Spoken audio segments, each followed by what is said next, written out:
Psalm 63, O God, you are my God. Earnestly I seek you. My soul thirsts for you. My flesh faints for you as in a dry and weary land where there is no water.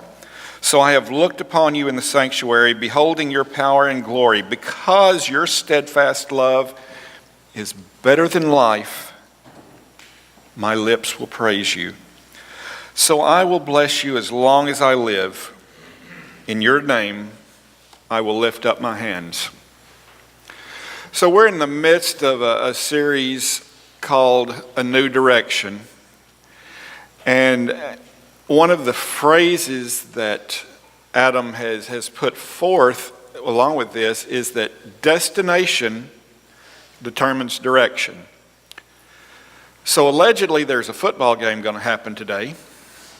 And so when the football team sets foot onto the field, they have a destination. That's their opponent's end zone. And so the direction of what they do is toward that end zone.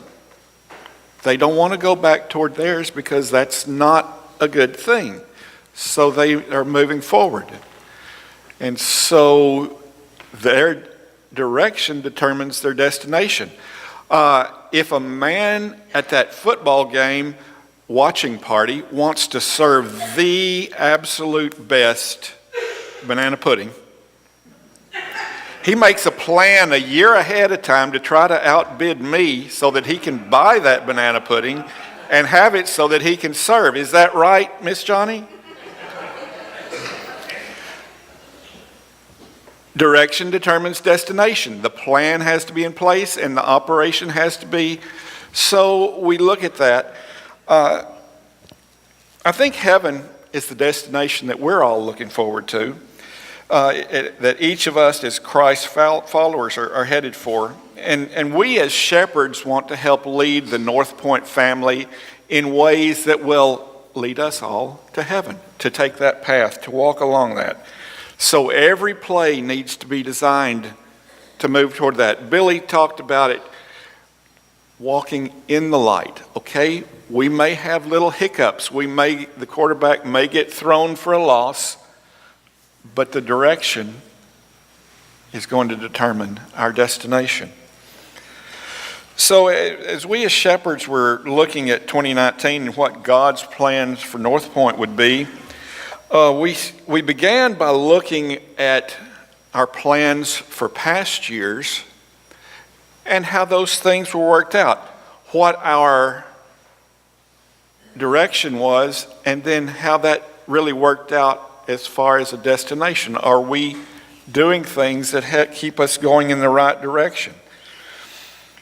So as we looked at that, we tried to see what had happened, what was working, what was taking us in the right direction. So I want to look at a couple of examples of how direction determines destination here at North Point, and the key factor that describes how God has helped us in heading in this direction. So to get a feel for that, let's step back to September of 2011.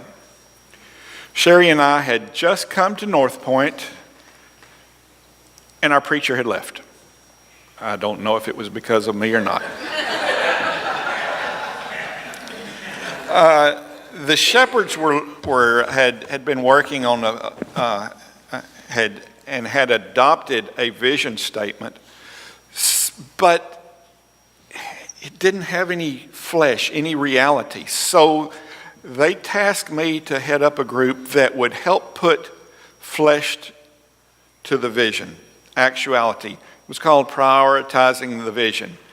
So I was called upon to interview a number of people, some of whom are still in here. Thank you, Susan, for contributing.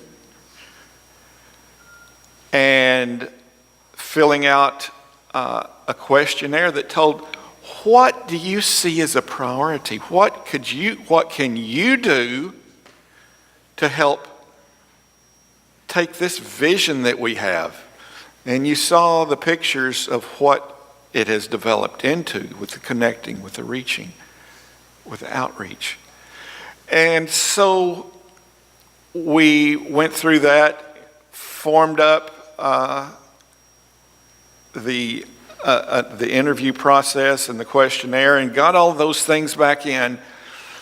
And the top answer was, we need to be involved in prayer.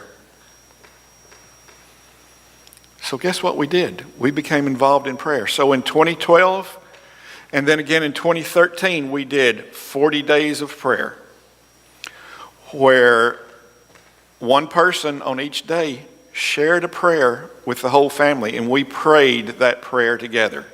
And so for 40 days, people shared those prayers. If you ask Ann Jenkins, she's still got those prayers, and she still uses those prayers as we move forward. So that was a very positive thing that helped us in moving forward with prioritizing our vision. Probably the second most common idea was that we needed to have a food pantry, clothing bank. And the shepherd said, we just don't have the space for that. We don't have the personnel for that. We just, that's just not something that we can do.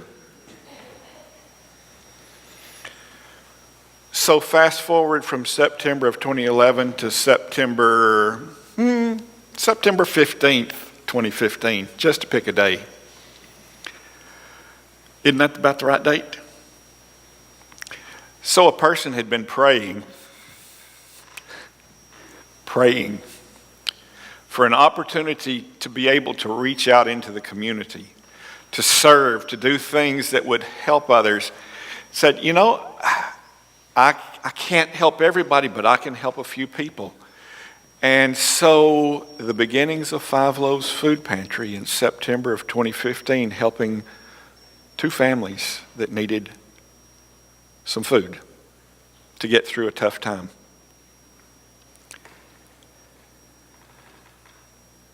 So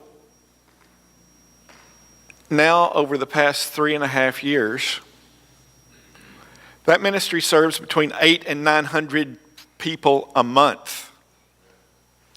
In that same place that we don't have room for and don't have personnel for. Is God working? I think maybe the time we spent, the 40 days in prayer we spent, softened our hearts. It made us where we could see we can do this. Or if we just get out of the way, God can do this. Because I could ask Audrey to come up and tell about this opportunity that's fixed. Well, the contract's not signed, but it's already fallen through because God had a different plan from what originally planned. So let's pay attention and see what God does with this. Second story. This one happened on Friday night. Not this past Friday night, but the Friday before that. That would be, 9 days ago, 10 days ago? So, as I found out that I was going to be talking today, I was talking to Mike Campbell, and he told me this story. He said, I was sitting with Randall last Friday night, and we just said, I just want God to put someone in my life that I can talk to about Jesus. And they stopped and prayed about it Friday night. And as Paul Harvey would say, this is the rest of the story. Sunday, Marissa says, hey, Deshaun wants to know a little bit about baptism. Friday, Saturday, Sunday.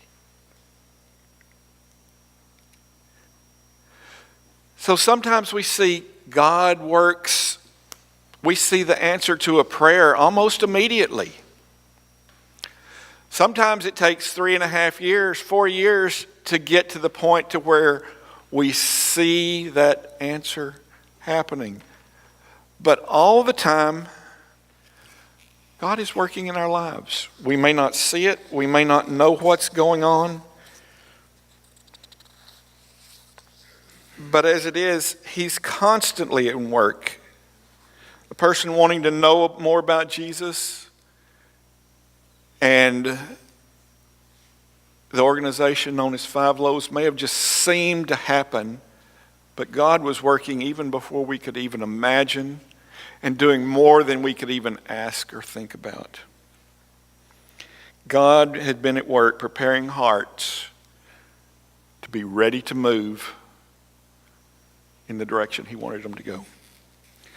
So your shepherds are committed to praying together, and to be watching for how God is leading us. We don't always know what's going on. Can you imagine that? Shepherds not knowing how to lead? But that's the way it is. We don't always see, and so we have to ask God, show us the way.